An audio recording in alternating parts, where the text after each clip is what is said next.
We could do anything. But what you gonna do for it? How you gonna move for it? What you gonna be? Welcome to A-Train Bets. I'm the A-Train, and I make bets.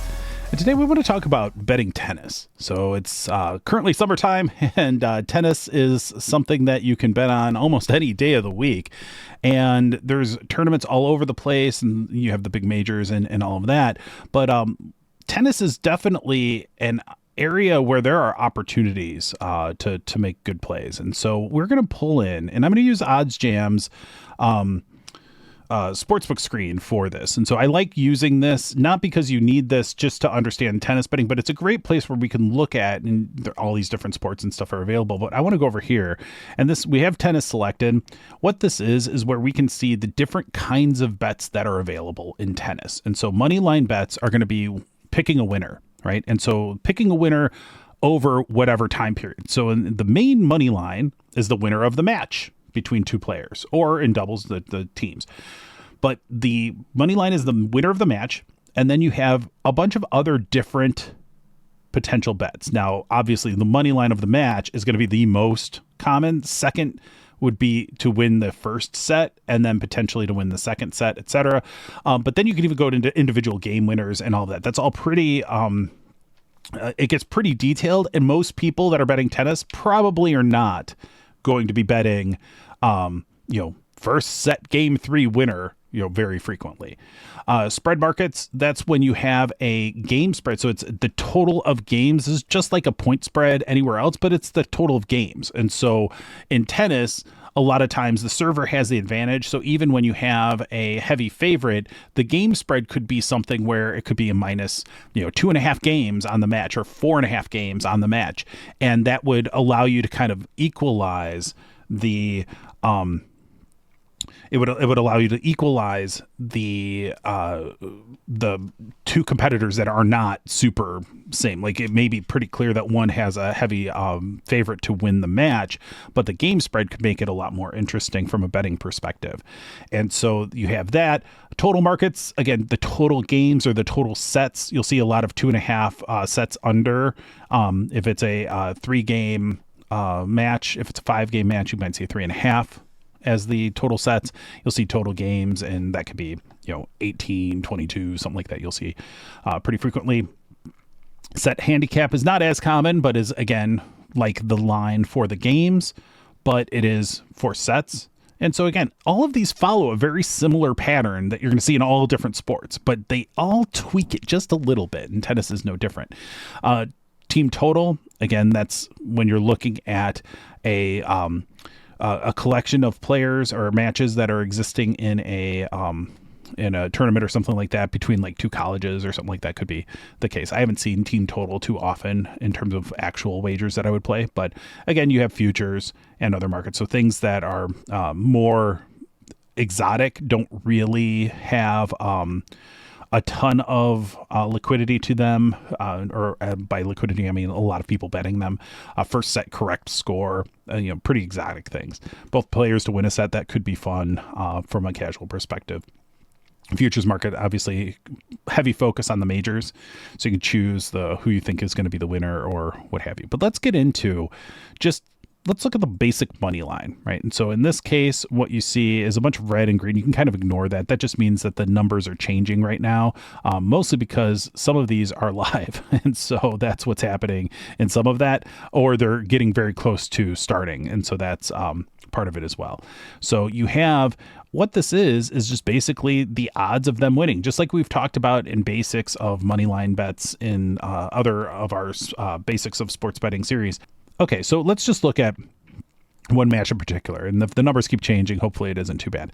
But we have the this Charles Broom and Alessandro Giannessi, right? And you see the odds of them winning or losing. So in this case, Charles Broom is a minus 163 favorite over Alessandro Giannessi, who is a plus 165 underdog. And that's based on the true odds. And so that's what OddsJam is calculating as the true market odds. Now, at a particular book like Caesars, you're going to see that's pretty wildly different of the bet that you can actually place. So in this case, it's going to cost you $24 to win $10 if Broom wins.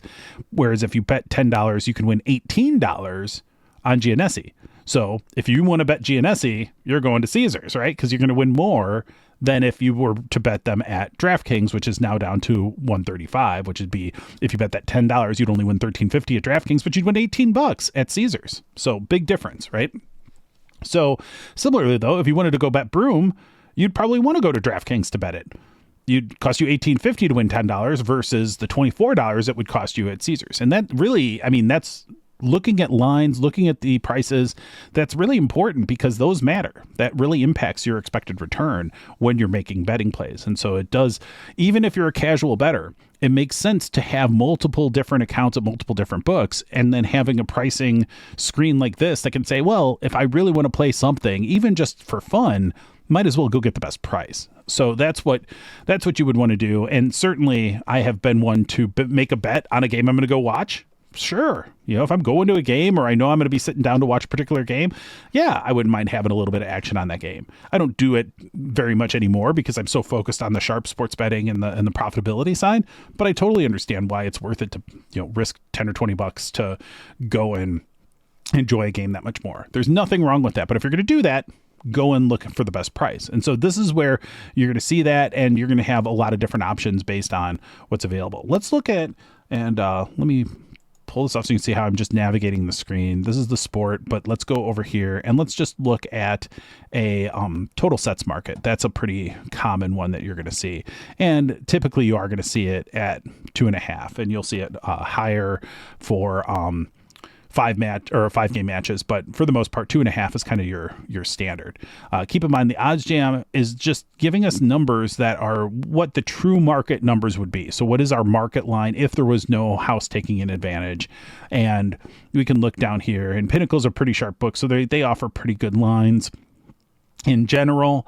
And in this case, what you can see is that the Pinnacle line of Siniakova versus Cacciarello, keep in mind we're looking at over under 2.5 as the total sets.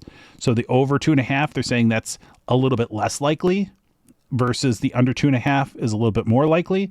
OddsJam agrees with that, and their market assessment, 1 plus 149 minus 149. That's what, if you were going to bet with a friend, that's what you should charge, is the OddsJam algorithmic line, and say this is the fair odds, or the no vig odds, the fair odds of this event actually occurring. So it's about 50%, nearly 50% more likely that Cacciaretto is going to win versus Siniakova.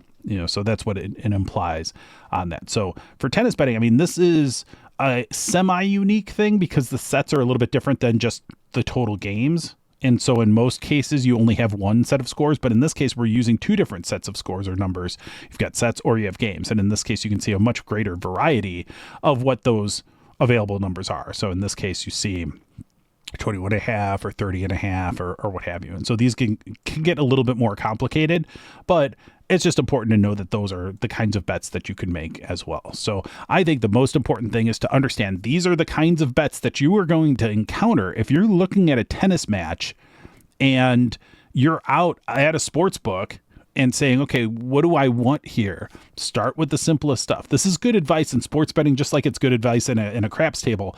Start with the simplest stuff. Money line, total sets, total games, game spread maybe. Those 4 probably get you everything you need to start out with in tennis betting.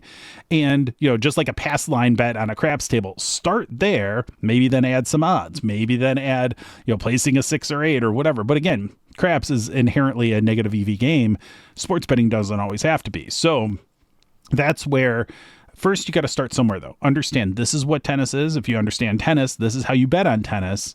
And then you can start to develop more advanced betting strategies associated with that sport and with the way you can place wagers on it. So that's pretty much it. I think that's a relatively simplistic overview of what tennis betting is. And again, it doesn't have to be rocket science. It doesn't have to be super complicated to start, because the fact is that sports betting, as you're getting started, is confusing. There's no doubt about it. Nowhere else are you seeing numbers like this, math like this, and it's so many numbers and so many lines, so many different potential bets. It kind of can turn you off. It can just easily be overwhelming. And this is probably still a little bit overwhelming, but at least it gives you some nuggets. Again, just focus. Money line, game spread, totals on the sets, totals on the games. That's probably the four to just focus in on, especially if you're as a casual bettor trying to understand what are just the mechanics of going to bet that tennis match that I might be watching on TV or I might be going to. And that's really a good place to start. So with that, thank you so much for watching this. Hopefully that was helpful for you. Check out my other videos. I have a bunch of introductory, getting started with sports betting videos. I have other videos for people that are trying to make that move from being a casual sports bettor to sharp sports bettor. You'll find playlists of all these things, including how to get started with OddsJam if you really want to take this stuff a little bit more seriously. You can do that, but you got to start at the beginning. You got to start at the basics, and that is okay. Take your time, enjoy the process. This is a hobby. This is something to have some fun with, but it should be a little bit challenging, but it shouldn't be so overwhelming that it's just not worth it. So hopefully this will help you get started. Please like and subscribe to the channel. Check out those other videos, and certainly reach out if there's questions or if there's ways that I can help. I'm here to help you become a better bettor. So with that, thank you so much, and we will see you next time.